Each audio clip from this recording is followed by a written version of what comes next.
What's up sa inyo? What's up sa inyo? What's up sa inyo? Welcome back to another episode. Maraming ganap ngayon dito sa Pilipinas at napaka-busy kong tao ngayon. Madalang ako mag-post sa social media. Ngayon lang ulit. Dahil kagagaling lang po namin, galing po kami sa Karamoan. If you know Karamoan, shoutout po sa mga OFW at mga pamilya ninyo dito sa Bicol, Camarines Sur. Napakagayon ng Bicol except kay Zaldico. Taga rito pala si Zaldico. Ngayon ko lang nalaman. Marami akong nakita dito mga ghost project, lalo na yung sa Legazpi Airport. Meron kasing tulay doon na hindi natapos. I think nabalita na rin yun. Sabi ko na nga ba mababalita yun eh. But let's set aside politics and mga negative about sa mga projects na para sa mga mamamayan. Let's focus here. Isang OFW sa Oman ang nagpatulfo.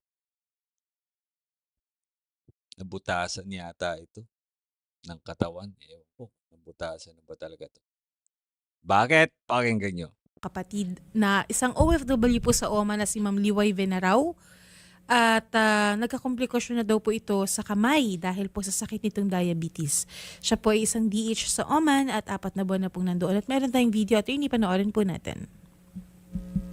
Nanawagan po ako kasi rapid tool po. Gusto ko na pong umuwi. Wala na din po ako kakayan magtrabaho dito. Nandito na naman po ako sa hospital nakakumpanya. Gusto ko nang umuwi. Wala akong pambayad na 200,000 sa agency ko.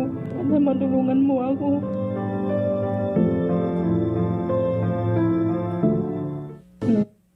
Okay, magandang hapon po, Ma'am Esperanza Vinarao. Opo. Okay, ma'am, no, narinig po namin, no? Umabot po kay Senator Raffy yung panawagan po ng inyong kapatid, si Ma'am Liway Vinarao. Vinarao po. I think wala po siya ngayon sa linya natin. Pero ma'am, maaari niyo po bang ikwento sa amin, no? Ano na po yung nagiging kalagayan ng inyong kapatid sa ngayon? Sa ngayon po, sir, hindi na po maganda. Kasi yung kamay niya po naoperahan. Oh, pati yung sa paa. Sa paa po. Lahat Una ito po. dahil sa diabetes. Opo. Una po, pigsa lang yan eh. Tapos, Sorry po sa mga nagtatanghalian, naghahapunan, nagmimerienda, nagkakape, sa mga oras na napapanood nyo yung video na to, pasensya na po, no? Hindi ko na-expect. I did not expect this. But anyway, may mga kapitbahay ako sa amin, sa Pampanga, nagulat din ako, wala nang paa. Tapos malabo na yung isang mata. Sa diabetes. Good thing wala sa aming pamilya may diabetes. Wala kaming history niyan. Maingat na maingat kami. Matanda na tayo, lalo na ako, mukha lang akong payat, pero thank God, payat lang ako pero wala akong sakit. Nagkaroon ako ng general check-up, nagpa-blood chem ako. Wala naman nung nakita, sadya lang talaga hindi ko maintindihan. Iwan ko lang, no? So, knock on the wood, on the wall, sana wala nga talaga. Anyway, continue na natin to. naoperahan po. Ngayon sa kamay naman, pinaopera na naman po. Okay. Tapos patuloy pa rin po yung pagtatrabaho sa kanya. Ano po, bali hindi na po. Nung una po, pinaopera po siya, di ba? Tapos binalik po siya ng amo niya. Tapos ngayon po, binalik po siya sa agency nila. Nagtagal siya ng 1 month.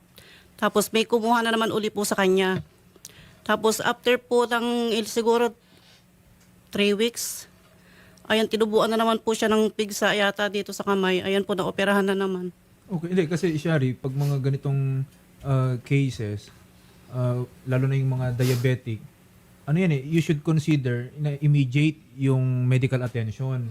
Kasi kung napalala pa yan, chances are, baka kakailanganing i-amputate pa yung mga limbs nitong si Ma'am Liway. So, ma'am, wala pong, yung insofar as her medical condition is concerned, hindi natin masasabi na lahat ng Actually, mga kapatid, non-fit to work na yan. Base sa mga nakita nating larawan, not to fit na yan. Hindi na yung fit to work. Di ba? Wala na dapat pag-usapan dun. Hindi na siya fit to work. Dapat na yan dalhin sa ospital at pauwiin after the medication. Ito lang sa point of view ko, hindi na siya fit to work. Ewan ko, tingnan natin. Baka meron pang ibang focus-focus dito. Treatment na naibigay na kay Ma'am Liway. Hindi ko po alam, sir. Okay, pero kanina sa panawagan niya, gusto na niyang umuwi. Opo, gustong-gusto na po niyang Ano umuwi. pong sabi ng agency niya? Ito Ang po, sabi- attorney. Ma'am, sorry po, no? Mauubusan tayo ng oras. Sa linya po natin ang secretary po, attorney ng Right Merit International Manpower Corp, si Madonna Adoyo, attorney. Okay, magandang hapon po, Madam Madonna. Yes, sir. Good afternoon po. Ayan, Ma'am Madonna, manghihingi nga po kami ng update. Ano na po ang kalagayan ng OFW natin, si Ma'am Liway? Sir, sa ngayon po, nakakonfine po siya sa ospital po sa Oman. Actually, sir, kahapon pa po siya doon. Tapos, binibigay naman po lahat kung ano po yung kailangan niya. May welfare din po kami doon na staff, nag-aasikaso din po sa kanya sa ospital. Binibisita po siya from time to time. Okay. Pero anong ang plano po natin sa ating OFW pag siya ay na-clear na mula sa hospital? Ano po ang plano? Sir, bali po, napag-desisyon na po yun, napapauwiin na lang po siya. Actually, sir, nung nag po siya ng sugat sa kamay, tinatanong po ng staff namin doon, ng welfare namin, kung gusto niya na pong umuwi dito sa Pilipinas. Ang Opo. decision po ni Ma'am Liway, ayaw niya pong umuwi kasi gusto niya pa rin daw pong magtrabaho. Alright. Hindi ko alam Nanawagan siya, di ba? Tapos ngayon, iba naman yung story coming from the agency. We don't know which one is true. Pero kung totoo man na gusto magtrabaho pa nitong si ate, well, I think it's just because the poverty, napapaisip siguro siya na paano na lang yung anak ko sa Pilipinas. Siguro, no? Siguro. I don't know. Pero, yun naman lagi ang rason natin. Kaya tayo nag-abroad, di ba? Ako, nandito ako sa Pilipinas ng 2 linggo na halos. At nakita ko, ang dami ko nakita, mga kahirapan, nadulot sa ating mga kababayan, bagsak ang bilihin, sobrang taas, gastusin dito. Hindi ko masisisi kung bakit marami pa rin sa atin na nagtatagal sa abroad. Lalo na yung ibang lugar na napuntahan ko, talagang yung iba, kuko pa rin ang bahay. Despite na ang lugar nila ay daanan ng bagyo. Ako kawawa. I'm not gonna mention a state or province, but hindi lang naman kasi dito sa Bicol ako napadaan. I've been in different provinces at nakita ko talaga ang hirap, no? Always lahat ng mga Pilipino o OFW abroad baka pagpatayo ng maayos na bahay, yung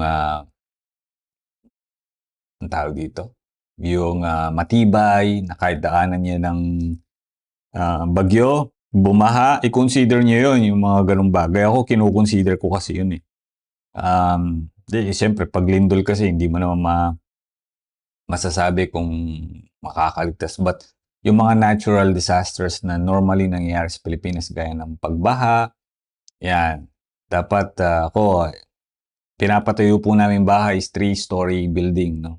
Pataas. At yung mga kwarto nasa taas, wala po sa baba. Kumbaga, meron lang ako, pagpasok mo sa bahay, ang gusto ko kasi yung bahay na papatayo, pagpasok mo, sala, maliwalas. Okay? Then, sunod, yung meron akong bar at lamesa, kainan. Meron din akong dirty kitchen na pinapatayo. Tapos yung mga kwarto nasa taas. Kasi, bahain yung lugar na pagtitirikan namin ng bahay at nabilang ko ng lupa. So, mura lang kasi siya, kaya po kinuha ko na. At marami siyang malapit siya sa lahat, sa school, sa church. So, may plano rin ako magtayo ng gasolinahan.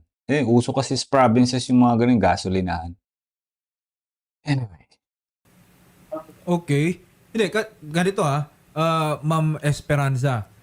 ang sabi niyo po kanina, parang gusto na dapat umuwi itong ating OFW. Ang sinasabi naman ng agency, ayaw umuwi ng ating OFW. Wala pong katotohanan yun, sir. Ang kapatid ko po gustong-gusto na umuwi talaga.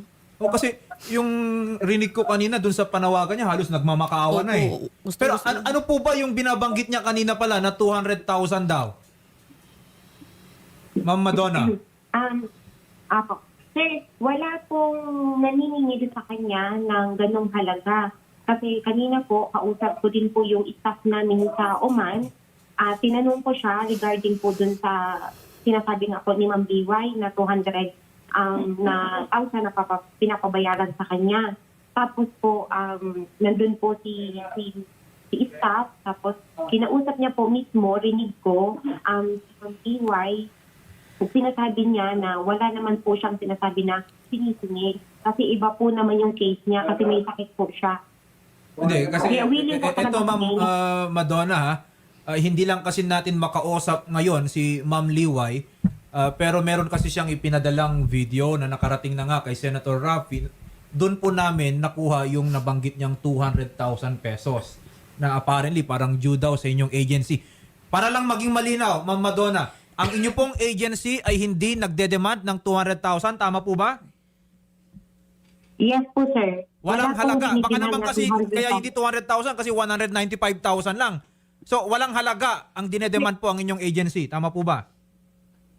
Wala po. Wala pong pinapabayaran na kahit piso kay Ma'am Liway Binaraw. Okay. At ang plano po natin habang siya ngayon ay nandun sa ospital, kung siya po ay ma-clear, okay, palabas po ng hospital, siya po ay uuwi ng Pilipinas. Tama po ba, Ma'am Yes. Madonna? Yes. Okay. Yes At least, po, no, sir.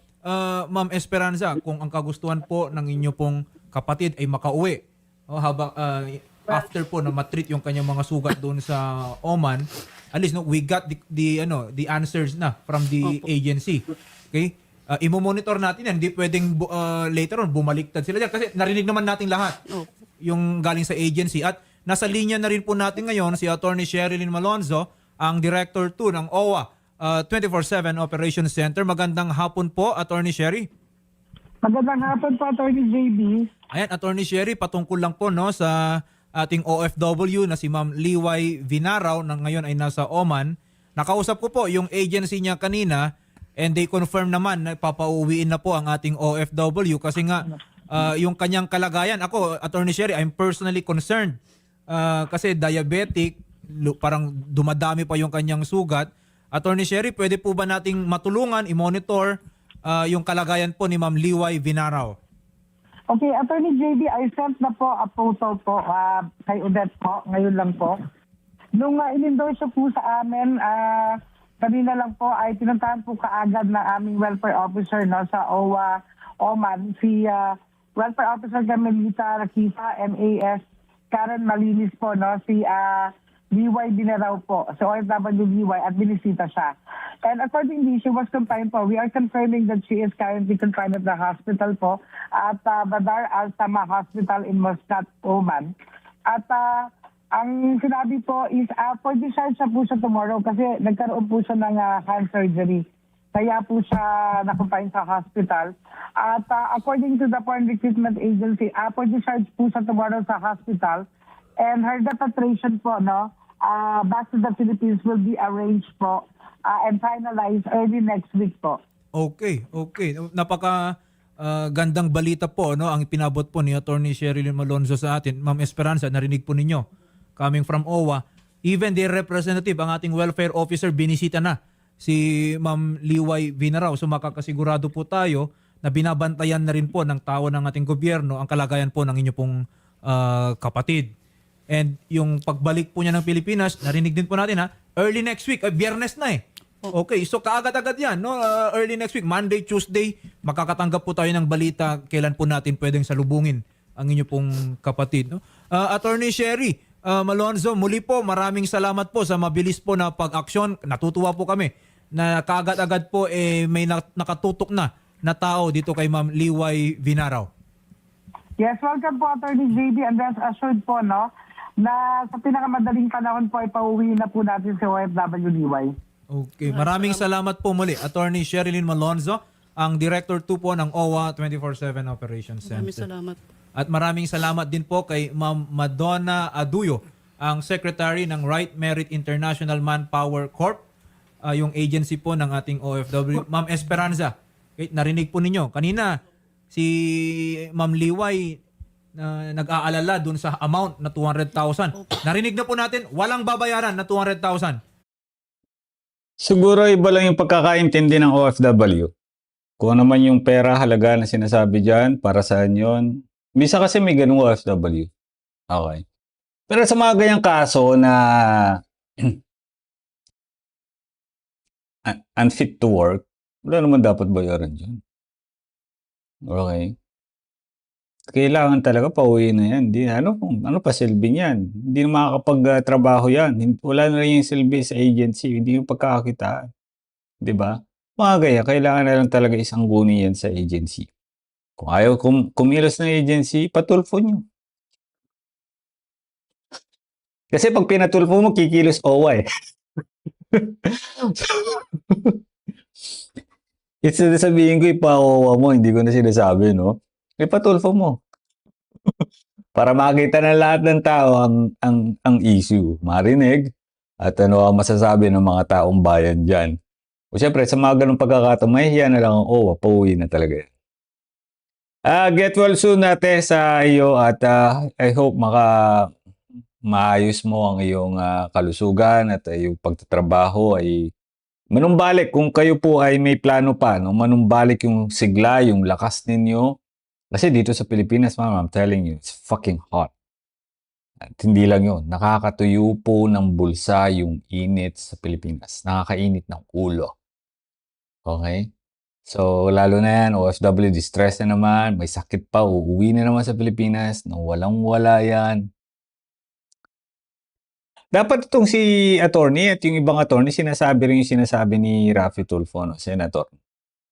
Oo, meron po ba matatanggap na financial assistance? Dapat ganun eh, no? Sabihin nyo na rin yun, kopyahin nyo yung sinasabi ni Senator para maging malinaw ba? 'Di ba? Para maging malinaw. Pero kung ako yung anchor dyan, yung dyan sa host, sasabihin ko, ma'am, ito po bang si OFW ay OWA member? Pag sinabing, oo, magkano ho kaya sa tingin nyo ang may bibigay ng ating ahensya sa kanya? Ganyan, di ba? Pag sinabing hindi, ihirit mo. Meron po ba siya matatanggap na financial assistance sa OWA? Kahit hindi siya OWA member. Ganon. Ganon yung mga banat para wala nang paligoy-ligoy pa. Diba? Para mas maintindihan. Kapag ganyan yung ginawa ng Raffy Tulfo in action, I'm telling you, lahat halos ng mga OFW, magpapamember na yan. Kapag hindi yung mga mangangapapa yan eh. Kapag natapos na yung issue, napauwi ng mga papa yan. We'll see you in the next episode mga kababayan ko. God bless you all. Mabuhay ang mga OFW.